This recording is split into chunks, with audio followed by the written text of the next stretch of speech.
आप क्या भूत प्रेत इन सब चीजों को मानते हो? मैं तो नहीं मानता, लेकिन आज मेरे साथ एक ऐसे इंसान मौजूद है जिन्होंने इन सब चीजों का एहसास करा था। वो है मेरे पापा। तो आइए जानते हैं इन चीजों के बारे में पापा का क्या एक्सपीरियंस रहा। मैं अपना अनुभव आपके साथ में शेयर करना चाहता हूँ। ऑडियंस भी इसको सुन रही है तो मैं अपना अनुभव शेयर करूँ। बात आज से 10-12 साल पुरानी है। हम 4-5 दोस्त थे। मैं शहर का नाम तो नहीं बताऊंगा, उस जगह का मैंने नाम बता दिया तो वहाँ पर जो दूसरे लोग आएंगे उनको प्रॉब्लम हो सकती है, वो डर सकते हैं। इसके लिए मैं उस जगह का नाम तो आप लोगों को बिल्कुल भी नहीं बताऊंगा। सही बात। लेकिन ये घटना बिल्कुल सच्ची कहानी पे आधारित है। इसमें कोई भी झूठ, कोई फोर्थ तरीके की कोई बात मैं ऐड नहीं कर रहा हूँ। अपनी तरफ से ना तो बढ़ा के किस चीज़ को बता रहा हूँ, ना घटा के बता रहा हूँ। हमने क्या किया, 4-5 दोस्तों ने मिलकर एक रूम लिया किराए का।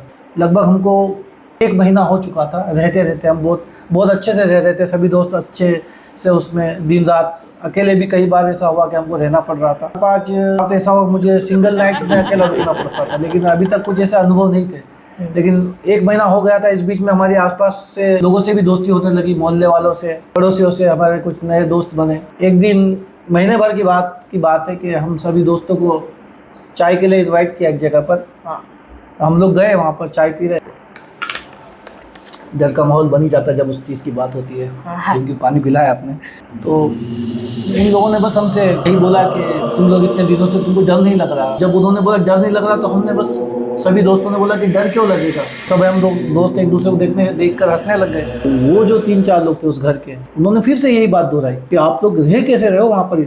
आपको कभी कोई ऐसा भनक, कोई आहट, कोई ऐसा आवाज़ आप लोगों तक आई है क्या? हमको तो आज तक कोई आवाज़ नहीं है कि आप लोग बहुत बढ़िया तरीके से रह रहे हो, लेकिन इस घर पे आज के पहले कोई रह नहीं पाया। हर किसी को कुछ आवाज़ें आती थी या किसी को कुछ अलग तरीके से एहसास होता था कि कोई तीसरा भी उसके अलावा इस घर में है। हम सभी ने एक दूसरे से पूछा क्या तुम्हारे साथ किसी को ऐसा हुआ? तो बोले यार हमारे साथ तो नहीं हुआ। तो हमने उनसे पूछा कि आप ऐसा बोल क्यों रहे हो? तो बोले, उन्होंने बताया कि इसके पीछे एक बड़ी स्टोरी है इस घर की। तो हम सब एक्साइटेड हो गए, भैया क्या स्टोरी, आप बताइए हमारे को। वो जो आंटी जी थे वहाँ, उन्होंने हमें बताया कि बेटा इस घर में जहाँ आप रह रहे हो, जो आपका ऑफिस, उस ऑफिस का जो आपका जो चेयर लगी हुई है, कुर्सियाँ जमी हुई है, उसके जस्ट नीचे डॉक्टर साहब रहते थे वहीं पे उसी घर में। और डॉक्टर साहब ने उसके चेयर के जस्ट नीचे, जहाँ पे आपकी बेंच वगैरह है, उस टेबल के जस्ट नीचे उन्होंने अपनी वाइफ पे तंत्र मंत्र किया था और उसकी हत्या करके डेड बॉडी को उसके नीचे दफना दिया था, मतलब गाड़ दिया था। हाँ। और वो लेडीज लगभग महीने 2 महीने तक उसकी लाश गड़ी हुई रही और वो 1-1.5 महीने बाद फिर उसको पुलिस को पता चला, उसको वहाँ से निकाला। तो आप लोग वहीं पे सोते थे? हाँ, और हम उसी जगह पर जहाँ पर उसकी डेड बॉडी को गाड़ा गया था, हम वहाँ पर ही सोते थे। फिर उन पुलिस को ये बात पता चली, क्योंकि वो तंत्र मंत्र करते थे। डॉक्टर साहब थे जो थोड़ा सा इस टाइप के कुछ क्रियाकलाप उनके थे। तो ये सारी बातें हमारे साथ में चैलेंजेस पेश आए। वहाँ से फिर उसके बाद वो घर खाली हो गया। आपको ये सब चीजें आंटी जी ने बताई थी? हमको आंटी जी ने बताई, लेकिन जब आंटी जी ने बताया उसके बाद तो फिर मजा आया। क्योंकि जब तक क्या होता है, ज़्यादातर चीज़ें जो होती है ना, ये डर जो है ना, डर हमारे अंदर की एक फीलिंग होती है। हाँ। तो तब तक तो हम डरे नहीं थे, लेकिन अब यहाँ से डर स्टार्ट हो रहा है। क्योंकि डर को क्या था, एक घर मिला, एक जगह मिली। और उस समय जब हम उनके घर बैठे तो रात का वक्त था, लगभग 9 बज गई थी। तो वहाँ पर हमने आंटी जी ने हमको बोला कि ऐसे ऐसी बात है बेटा, पूरी स्टोरी बताई। 2-4 लोगों ने उनका समर्थन भी किया, उनके घर वालों ने, हाँ ऐसा सही है। और वो हमारे लिए बहुत विश्वसनीय लोग थे, मतलब हम उनकी बातों को झुठला नहीं सकते थे। उसके बाद कि आप हंस भी सकते हो, आपको थोड़ा सा मज़ा भी आएगा। फिर क्या हुआ, हमारे दोस्तों ने ये निर्णय लिया कि अब हम इस रात को उस घर में नहीं सोएंगे। मतलब अभी तक आप देखिए, हम 1-1.5 महीना अकेले भी रहे। कुछ ऐसे पल भी आए जिसमें मैं भी अकेला रहा। आप अकेले सोए वहाँ पे? मैं अकेला सोया उस घर में।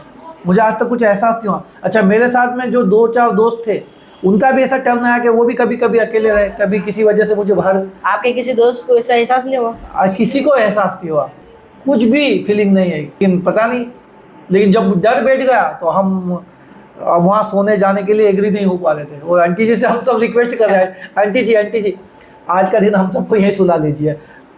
और आंटी जी वगैरह भी हंसने लगे कि आप डरो मत बेटा, इतने दिनों से तो आप रह रहे हो। तो हम तो बहुत डर गए थे, पसीना पसीना हो गया, क्योंकि बहुत सीरियस हो गया।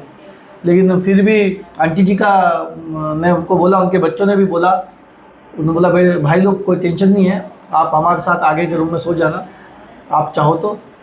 इतने में हमारा एक दोस्त था, वो बोला कि अरे यार कुरैशी टेंशन क्यों लेता है यार, इतना समय तक कुछ नहीं हुआ तो अब क्या हो जाएगा, आज की रात निकालते हैं, कल अपन उस रूम को खाली कर देंगे, उस जगह को खाली कर देंगे। हम सब ने डिसाइड करा और हम सब पहुंच गए वहाँ सोने के लिए। रूम पे वापस रूम पे वापस गए। अब हिट हो रही है। अब क्या हो रहा है पता है कि मतलब हम जैसे ही सोने की कोशिश कर रहे हैं, अचानक ऐसा लग रहा है कि पायल की आवाज़ आ रही है, कई बर्तों की खनखनाहट आ रही है, कोई मंत्र बोल रहा है, ऐसा लग रहा है कोई मंत्र बोल रहा है, इस टाइप की कोई आवाज़ आ रही है। तो पूरी रात हम पसीना पसीना हो गए, बहुत टेंशन था, बहुत चैलेंज से हमने मतलब वो जैसे तैसे करके उस रात को हमने काटी। सवेरा हुआ, सवेरे उठे, जैसे हम बाहर निकले तो हमको सूरज की किरणें जब आई सामने, दिल को एक शांति सी मिली और हमने उस घर को खाली कर दिया। मैं अभी भी इन चीज़ों पे बिलीव नहीं करता हूँ कि ना भूत है ना कोई भूतिया, और जो भूत को माने ना वो सब है चूतिया।